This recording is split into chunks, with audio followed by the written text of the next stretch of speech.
Hello guys! Welcome back sa ating channel. Ngayon ang video yung isi-share natin sa inyo ay kung paano gumawa ng short. Short, paano raw kung walang edging. Yan, isi-share ko sa inyo yung balensyang tahi na pwede rin naman nating ipang tinda kasi dati may nagtanong sa atin kung paano gumawa. Paano daw kung wala siyang edging. Ayan. Ituturo ko sa inyo kung paano siyang gawin, paano mag-pattern, paano siyang i-cut at paano siyang tatahiin. Ayan. Ito yung i-share ko sa inyo kung paano ko itong ginawa. Ayan. Pakita ko lang sa inyo yung sa tahi niya. Ayan. Sa labas. Ayan yung sa labas. Ito yung sa loob. Ayan yung sa loob niya. Hanggang sa punja ganyan. Ayan yung sa punja niya. Kaya matibay yung ating pagtahi na hindi naman nakakahiyang ipang tinda. Yung iba mas gusto nila yung ganitong tahi kagaya ko. Mas gusto ko yung ganitong tahi kasi mas matibay kumpara doon sa nabibiling ready-made na ini-edging. Ayan yung mga portrait. Pag ano natastas wala na. Pag nakakawit yung isang sinulid, wala na, sira na. Ayan. Ito, di hamak na mas matibay yung ganitong paraan ng magtahi kaysa doon sa mga nabibili nating ready-made na mga pambahay na short. Ayan, isi-share ko sa inyo yan pagkatapos lamang ng ating intro.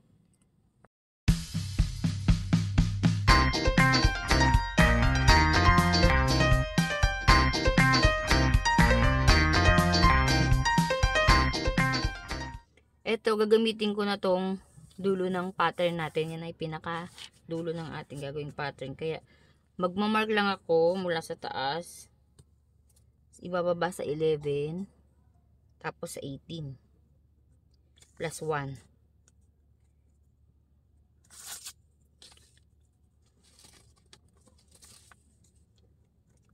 Then, guguhitan natin yan.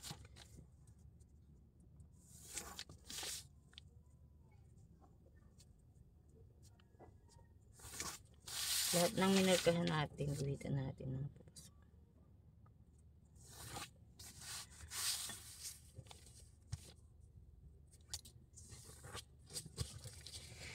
Dito sa binaba natin ng 11, ipapasok din natin ng 11.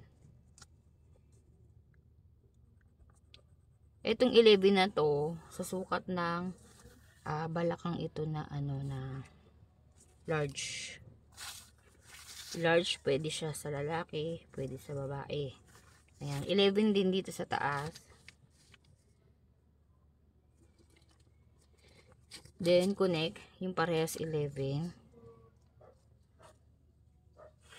Dito sa baba, mag-add tayo ng 1 and 1 half. Tapos, i-curve natin.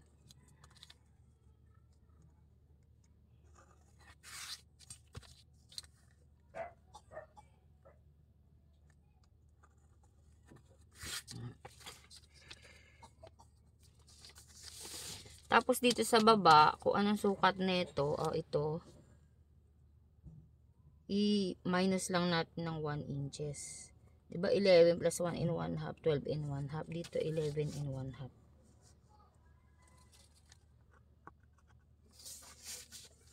Ayan, tsaka natin i-connect. Ayan, pa ganyan. Dito sa taas, sa bewang, mag-add tayo para sa garter, 2 inches. Ikakat ko lang to para sa paggawa natin ng back part naman. So, itutupi ko to bago natin gupitin ito. Ito guys, wala pa tong mga sewing allowance sa mga gilid niya. Mamaya pagkat sa tela, nag-add pa tayo. Ngayon gagawin natin yung back. Paggawa ng back, babakatin lang natin muna to.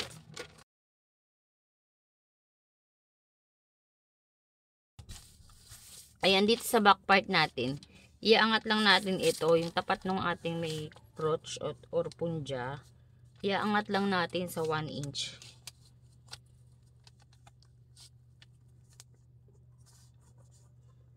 Tapos kukonek na natin dito. Yan na yung back ng ating bewang. Tapos dito sa Sa crotch naman natin, para sa back, mag-add tayo ng 2.5.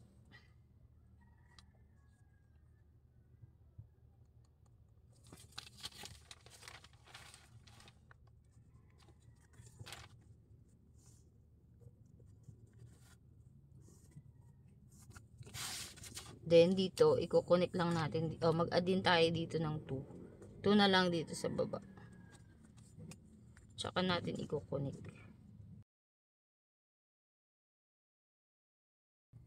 Ito na yung back natin. Ito, disregard na natin to. Kasi yan yung front. Pati ito. Ito na yung back natin. Ngayon, magtatabas naman tayo ng tela. Ayan, yung tela natin, pares na to. Magkaharap yung right side. Tinupi natin yung tela natin para magkapares na siya. Ito yung front, ito yung back. Ngayon, ititrace ko lang siya para makita nyo. Ayan, ngayon gugupitin natin siya mula dito sa ating pattern. Mag-a-add lang tayo ng 1/2 inch. Dito hindi na tayo mag-a-add. Tsaka dito sa waistline niya, ang a-add lang natin itong mga side. Yan, mga side. Diyan tayo magdadagdag ng 1/2 inch. Dito magtatansya na lang ako. Dito sakto lang. Dito mag-add tayo.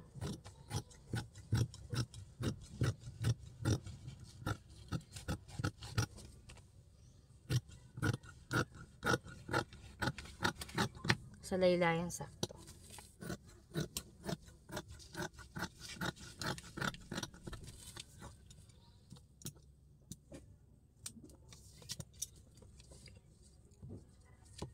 Dito sakto.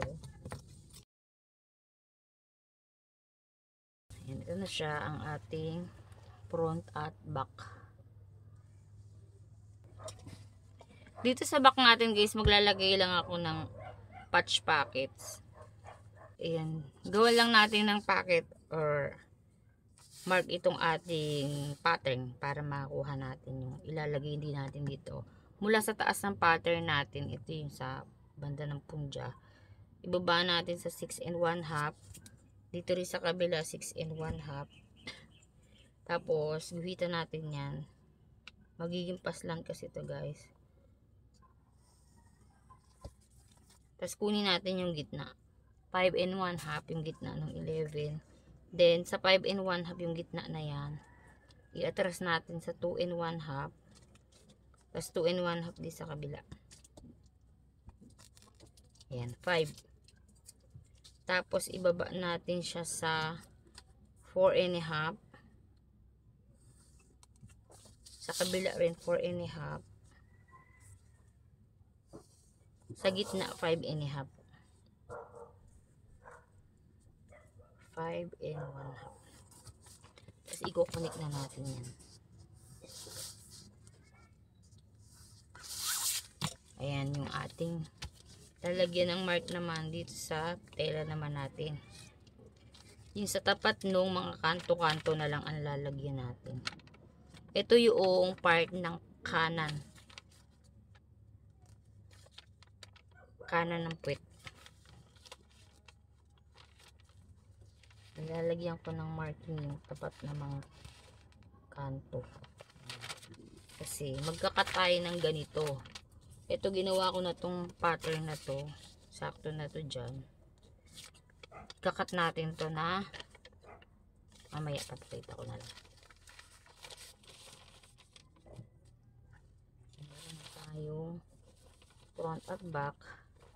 Magtatabas na lang ako ng ating packet. Tinrace ko na packet. Ayan, dito sa gilid maglalagay na lang ako ng allowance dito. Gagawin ko na rin siya ng belt. Ayan, ang lapad lang kinuha ko ay 1 1/2.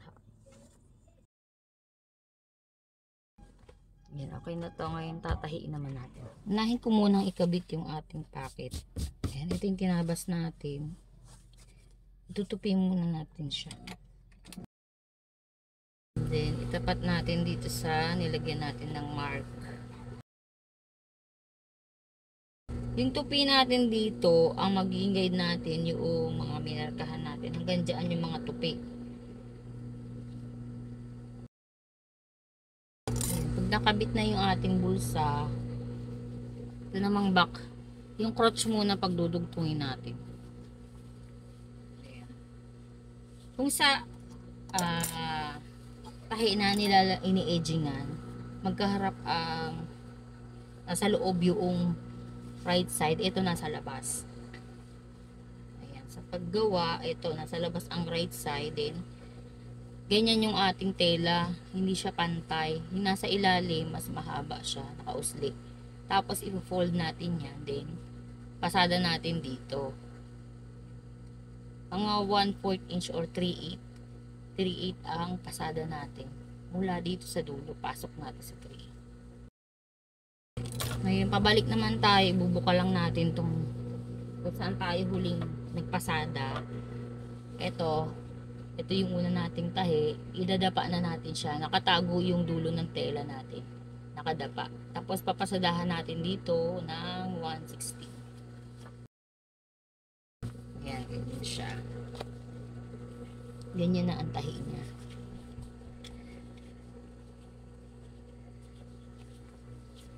Sunod natin ang front. Sa front, may ibababa din tayo dito. Lalagyan lang natin ng marking. Ibaba natin siya sa 1 and 3/4.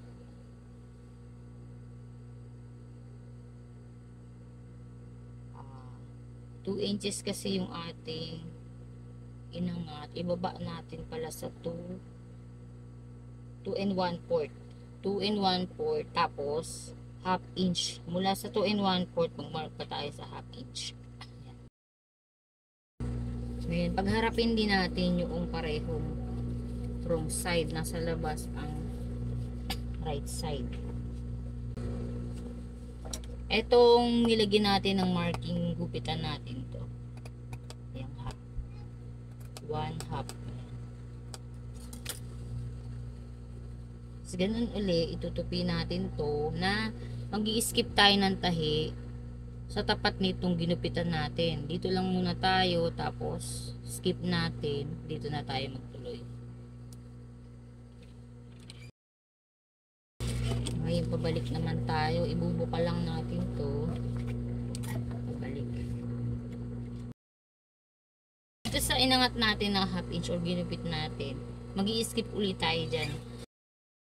Ngayon, paghaharapin na natin yung back and front. Ganun uli, nasa labas ang right side.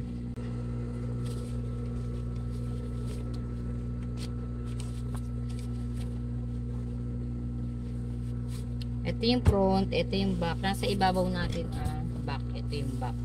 Ganun uli. Pag tinahi natin, ayan, nakalampas siya na itutupi natin. Tapos ibuka uli natin para mapasadahan. Ganun uli sa kabilang side, nasa ibabaw ang back. Natahin na natin yung kabila ang gilid. Dito na tayo sa punja. Sa punja, ganun lang uli, nasa ibabaw ang back. Ayan. Tapos may sobra uli, tsaka natin i-fold. Then tahi.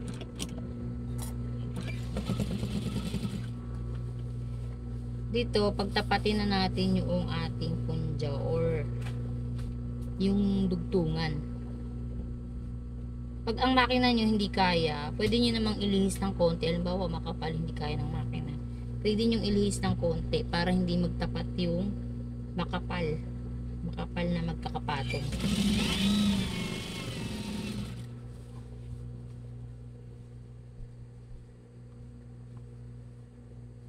O kaya, magpukpok. Pupukpukin nyo ng martilyo.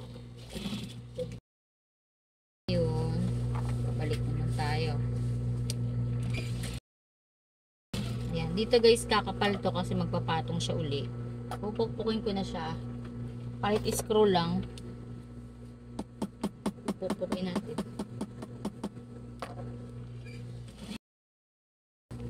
Okay na to, bali yung laylayan na lang. Siguro ihuli na natin yung laylayan. Dito muna tayo sa baywang. Sa baywang, magsusukat lang tayo ng garter.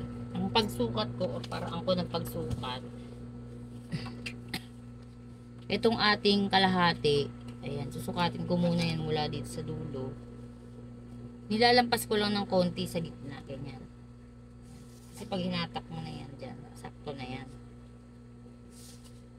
Tapos dodoblehin ko lang.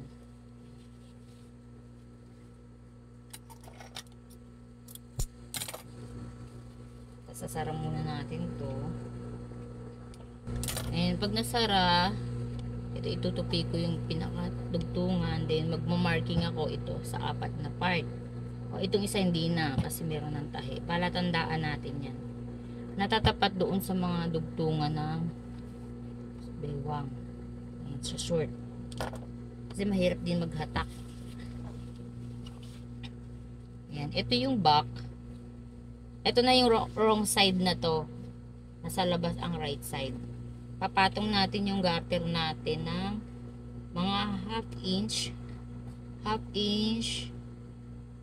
ang tela sa ilalim. Itong garter, ayan, half inch ang pinatong natin. Doon lang sa dulo ng tela. Mag-start tayo dito, pasadahan ko lang konti. Tapos hawakan ko na dito yung pinakadugtungan. Itatapat ko yung minatahan natin. Ganyan. Pag nawakan na to, aalalayan natin kasi itong ano. Oh, baliktad, wait lang. Baliktad. Dapat yung garter natin dito sa kabila.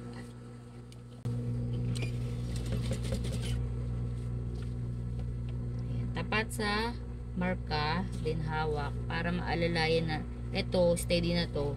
Yung isang kamay natin, pang alalay natin yan para yung sobrang tela sa ilalim ipapatungan natin. Ayan, siguraduhin yung makakain. Tapos dito naman tayo sa susunod na minarkahan natin, tapat ng dugtungan. After nyan, itong garter natin, itutupi natin hanggang doon sa dulo niya. Ito yung dulo niya, dyan nakatupi. Tapos, isang tupi pa. Dito naman sa dulo naman ito. Ayan. Ang pasada natin dito, 1/16 lang. Paikot, ganun lang. After nyan, magpapasada pa tayo dito sa isang side naman sa bandang itaas, mga ano lang, mga 1/4 inch ang mula sa dulo nito, pasok natin ng 1/4 yung tayo. Tupi na lang natin yung laylayan. Dito 1 inch yung nilagay natin eh. Tutupi ko lang siya ng maliit, tsaka 3/4. Dito guys, nagpupukpuk ako dito eh. Pag tinutupi, tapos sa tapat ng mga balon siya ng tahi. Gagawa naman ako ng tali. Itong tinabas nating tali, fold lang natin siya sa dulo, tapos kabila ang gilid. Tapos sa gitna. Ayan, magiging ganyan siya. Papasadahan lang natin siya ng diretso hanggang kabilang dulo. Ayun, sa pagsundot nito, pwede kayong gumamit ng pardible. Dito meron tayong iniwan na naka-open. Hindi natin pinasadahan, kaya lang parang nadali pa rin siya. Ayan, pag naipasok na, dire-diretso na yan, lalabas ang